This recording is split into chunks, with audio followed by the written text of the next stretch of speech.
जो जहाँ बहुत कुछ कर सकते हैं वो है उद्योग कल कारखाने का क्षेत्र, जहाँ नीतीश कुमार बहुत कुछ नहीं कर पाए हैं। अभी नई सरकार बनी थी तो उस दिशा में आगे बढ़ रहे थे, लेकिन अब तो कुर्सी छोड़ चुके हैं। तो सम्राट चौधरी बिहार में उद्योग कल कारखाने लगवाकर रोजगार का सृजन करके नीतीश कुमार की राह पर चलने का या नीतीश कुमार जैसे एक सफल और सार्थक मुख्यमंत्री होने का संकेत दे सकते हैं, संदेश दे सकते हैं।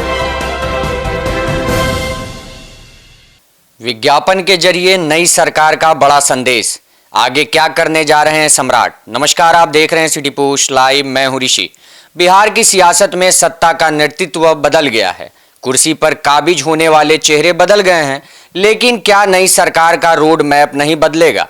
बिहार सरकार के सूचना एवं जनसंपर्क विभाग की तरफ से अखबारों में छपा एक विज्ञापन बड़ा संदेश दे रहा है। इस विज्ञापन में प्रधानमंत्री नरेंद्र मोदी, सम्राट चौधरी और नीतीश कुमार की मौजूदगी एक स्पष्ट राजनीतिक संदेश देती हुई प्रतीत हो रही है। इस पर विगतवश जानेंगे। हमारे साथ हैं श्रीकांत प्रत्युष सर, बिहार में नई सरकार के विज्ञापन का क्या मैसेज है? देखिए, विज्ञापन में आपने बताया ना कि किसके किसकी तस्वीर है और क्या लिखा हुआ है, तो इस विज्ञापन से जाहिर है कि नीतीश कुमार का नाम, उनकी छवि और उनका अनुभव अभी भी बिहार की राजनीति के लिए बहुत मायने रखता है और वो केंद्र में है अभी भी। दरअसल आज बिहार के अखबारों में जो विज्ञापन बिहार सरकार की ओर से छपवाया गया है, यह काफ़ी कुछ राजनीतिक संदेश भी दे रहा है और जनता को भी संदेश दे रहा है। बिहार की आगामी राजनीति को लेकर साफ साफ इसमें संदेश छुपा हुआ है। आज बिहार के सभी प्रमुख अखबारों में सूचना जनसंपर्क विभाग का ये विज्ञापन छपा है। सबसे ऊपर एक कोने में प्रधानमंत्री नरेंद्र मोदी जी की तस्वीर है, दूसरे कोने में नए मुख्यमंत्री सम्राट चौधरी की, और विज्ञापन पृष्ठ के केंद्र में सम्राट चौधरी की पीठ पर हाथ रखे हुए पूर्व मुख्यमंत्री नीतीश कुमार जी की तस्वीर दिखाई दे रही है। संदेश लिखा है, माननीय प्रधानमंत्री श्री नरेंद्र मोदी जी एवं श्री नीतीश कुमार जी के मार्गदर्शन में बिहार सरकार लोगों की आकांक्षाओं को पूरा करेगी तथा बिहार प्रगति, समृद्धि और आत्मनिर्भरता के पथ पर तेजी से आगे बढ़ते हुए विकास की नई ऊंचाइयों को छुएगा। यानी संकेत एकदम साफ है कि बिहार सरकार अब भी नीतीश मॉडल पर ही चलेगी, कोई नया मॉडल नहीं होगा। नीतीश कुमार अभी भी पावर कॉरिडोर में पावर सेंटर बने रहेंगे। सर, नीतीश सरकार का युग खत्म, लेकिन नीतीश मॉडल जारी रहेगा। नीतीश युग खत्म आप कह सकते हैं, क्योंकि नीतीश कुमार मुख्यमंत्री की कुर्सी छोड़ चुके हैं, लेकिन नीतीश कुमार का प्रभाव अभी बहुत दिनों तक सरकार पर और बिहार में भी दिखाई देगा। मुख्यमंत्री पद के शपथ ग्रहण के तुरंत बाद सम्राट चौधरी ने अपने पहले ही बयान में साफ कह दिया था कि बिहार मोदी नीतीश मॉडल पर चलेगा। उन्होंने ये नहीं कहा कि सम्राट मॉडल लागू होगा। उन्होंने नीतीश कुमार की सुशासन की विरासत को प्रेरणा बताया और इसके साथ ही प्रधानमंत्री मोदी जी के विकास मॉडल को भी उससे जोड़ा। सम्राट चौधरी का यह बयान इसलिए अहम है क्योंकि सम्राट चौधरी बीजेपी के नेता हैं, लेकिन वो नीतीश कुमार जी के साथ लंबे समय से काम कर रहे थे। पूर्व उप मुख्यमंत्री, गृह मंत्री के रूप में उन्होंने प्रशासन को करीब से देखा है। इसके साथ ही यह भी कि वह एनडीए के मुख्यमंत्री हैं और उनका इशारा साफ है कि सियासत में समन्वय आवश्यक है, कोऑर्डिनेशन जरूरी है।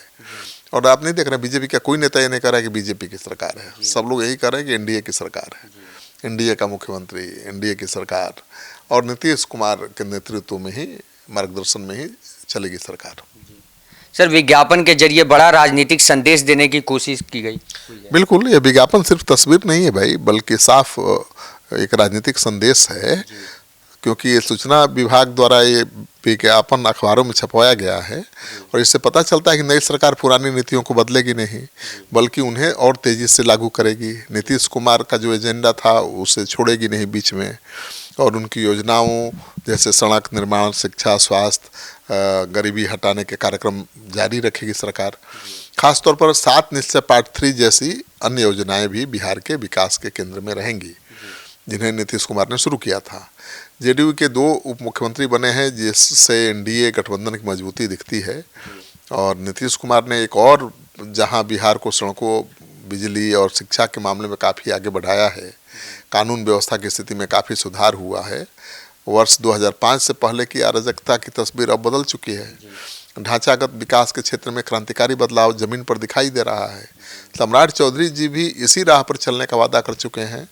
विकास कार्यों में तेजी लाने का लक्ष्य है और बिहार को आत्मनिर्भर बनाने पर जोर रहेगा।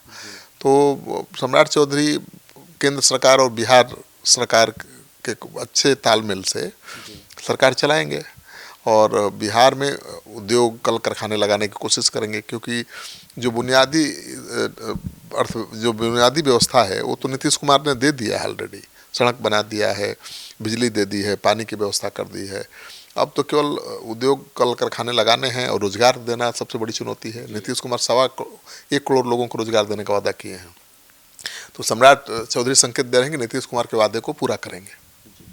सर, विज्ञापन में जनता के लिए क्या संदेश है? जनता को भी चिंता करने की जरूरत नहीं है। नीतीश सरकार जैसे चल रही थी वैसे ही सम्राट सरकार भी चलेगी और नीतीश कुमार ने जो योजनाएं शुरू की थी, जो घोषणाएं शुरू की थी, उसको पूरा करेगी ये सरकार। मतलब नीतीश जी की नीतियां ही मुख्य रहेंगी सम्राट सरकार की और एनडीए के अंदर सामंजस्य बरकरार रहेगा। यह विज्ञापन आम लोगों को भरोसा भी दिलाता है कि बिहार में अचानक कोई बड़ा बदलाव नहीं होगा और नीतीश सरकार के दौरान नीतीश शासन के दौरान की पुरानी योजनाएं नई सरकार में भी जारी रहेंगी। प्रधानमंत्री नरेंद्र मोदी के नेतृत्व वाली केंद्र सरकार का सहयोग और नीतीश कुमार का अनुभव दोनों का लाभ मिलेगा। ऐसे में सरकार का संदेश साफ है कि बिहार प्रगति की नई कहानी लिखने की तैयारी में है। अब सम्राट चौधरी पर तो सबकी नज़र टिकी हुई है। भाई, नीतीश कुमार ने इतनी बड़ी लंबी लकीर खींच दी है कि उससे बड़ी लकीर खींचना तो बहुत मुश्किल काम है। लेकिन सम्राट चौधरी के लिए एक क्षेत्र है जो जहां बहुत कुछ कर सकते हैं, वो है उद्योग कल कारखाने का क्षेत्र, जहां नीतीश कुमार बहुत कुछ नहीं कर पाए हैं। अभी नई सरकार बनी थी तो उस दिशा में आगे बढ़ रहे थे, लेकिन अब तो कुर्सी छोड़ चुके हैं। तो सम्राट चौधरी बिहार में उद्योग कल कारखाने लगवाकर रोजगार का सृजन करके नीतीश कुमार की राह पर चलने का या नीतीश कुमार जैसे एक सफल और सार्थक मुख्यमंत्री होने का संकेत दे सकते हैं, संदेश दे सकते हैं। तो आपने पूरा डिबेट सुना। अपनी प्रतिक्रिया हमें कमेंट बॉक्स में जरूर दें और देखते रहें सिटी पोस्ट लाइव। धन्यवाद।